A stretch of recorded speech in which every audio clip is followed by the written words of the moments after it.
Bonjour tout le monde, j'espère que vous allez bien. Vous écoutez un nouvel épisode de Corpstock, un podcast de Marvel Planet. Je suis Paula et on va parler aujourd'hui de All New Wolverine, né sous X, qui est labellisé Marvel Legacy en numéro 1.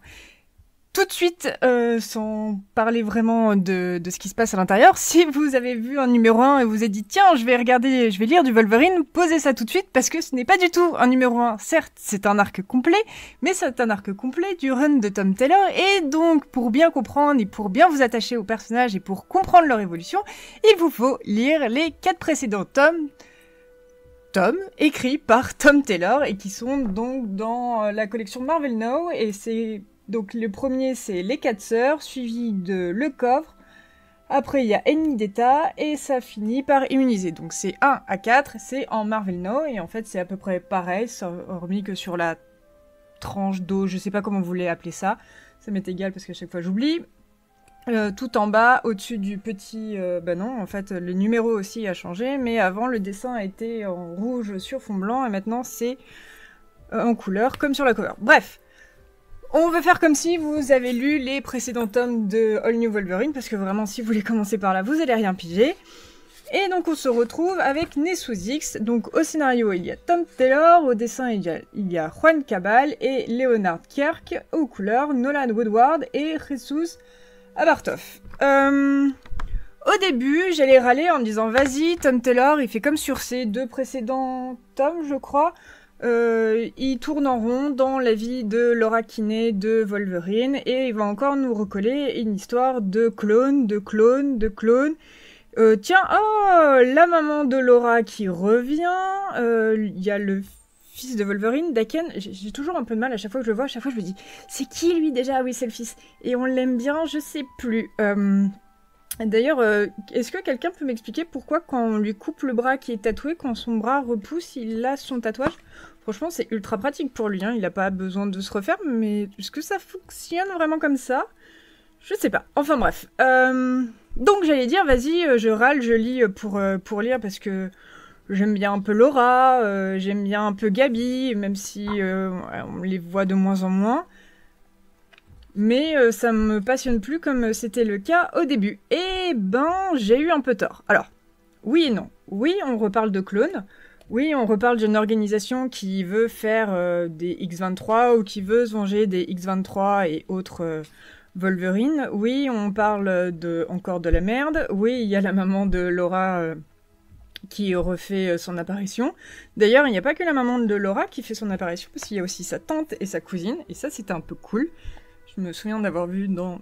C'était quoi? X3? Enfin, NYX. Je me souviens plus, j'avais lu ça à la médiathèque de ma ville quand j'étais au lycée. Et j'ai trouvé ça bien de trouver des comics dans une médiathèque. Bref. Et en fait, non, Juan Cabal, pas du tout. Tom Taylor s'en sort un peu bien. S'en sort bien, quand même, il faut par rapport au précédent tome. Parce qu'il va un peu au-delà de juste bloquer Laura dans son histoire et de ne pas la faire avancer. Et justement, il la fait avancer et il lui fait prendre conscience du rôle de c'est quoi être un clone, c'est quoi être une Wolverine, c'est quoi de faire tout le temps de la violence. Et j'ai trouvé ça vraiment très très malin. Vraiment, ça va dans une direction assez inattendue. Je sais pas si les personnes qui l'ont lu, si vous l'avez lu, si vous pensiez que ça allait donner ça. Mais moi, vraiment, je m'y attendais pas du tout. Et j'ai trouvé ça très intéressant. Et je me suis dit, ok, voilà ce que ça fait un peu d'être Laura. Voilà ce que ça fait d'être Wolverine. Voilà ce que ça fait d'être une clone. Et pourquoi son histoire peut être intéressante et comment on fait pour utiliser un élément de son histoire tout en allant plus loin. Alors, le truc avec l'armure samouraï, j'ai trouvé ça un peu excessif, mais c'était mignon. Autre point mignon, c'est ça y est, Gabi a son nom. Donc en anglais, c'est Honey Badger. Bref, je suis toujours aussi bonne en anglais. Je trouvais ça mignon, mais très clairement, j'avais pas du tout cherché à savoir ce que ça voulait dire, à part honey qui est miel, un truc dans le genre, ou doux, bref, j'avais pas trop regardé, et arrive la version française, et c'est traduit en Ratel. C'est ridicule, Ratel. Et en fait, Ratel, c'est juste le nom le vrai nom de l'animal, donc un truc qui ressemble à un blaireau, glouton, enfin bref, toute cette famille-là. J'ai oublié le nom de cette espèce animale.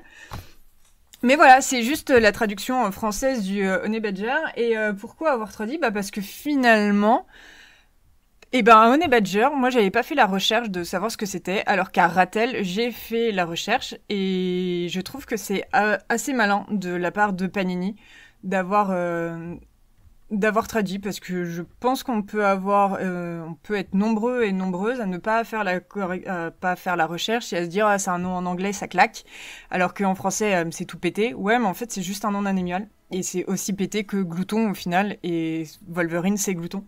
Donc non, pour le coup, je trouve ça assez malin, juste parce que ça m'a appris un truc, alors que la version anglaise ne m'a pas appris un truc, parce que je trouvais juste que le nom ça claquait, mais j'avais vraiment pas été plus curieuse que ça, alors que Ratel c'est vraiment ridicule et je trouve ça cool.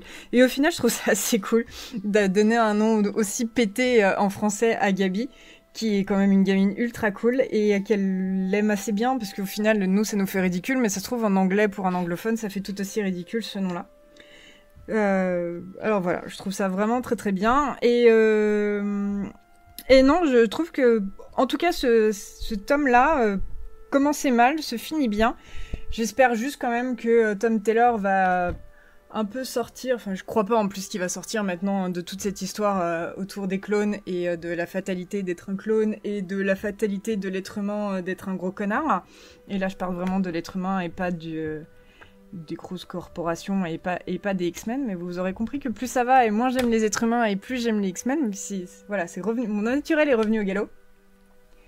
Et je suis un peu curieuse de savoir ce que ça va donner par la suite, mais quand même, je rêve toujours de cette espèce de road trip entre Laura et Gabi en voiture, et après qui se finit dans une cabane au milieu des bois où elles sont juste en train de kiffer la vie, voire regarder une série ou un film en mangeant du popcorn.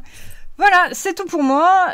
Dites-moi ce que vous en avez pensé de ce All New Wolverine né sous X, parce que je ne dirais pas que c'est un numéro 1, parce que c'est un faux numéro 1, c'est quand même en fait un tome 5, tout simplement. Et on se retrouve très bientôt pour une prochaine lecture. Salut tout le monde!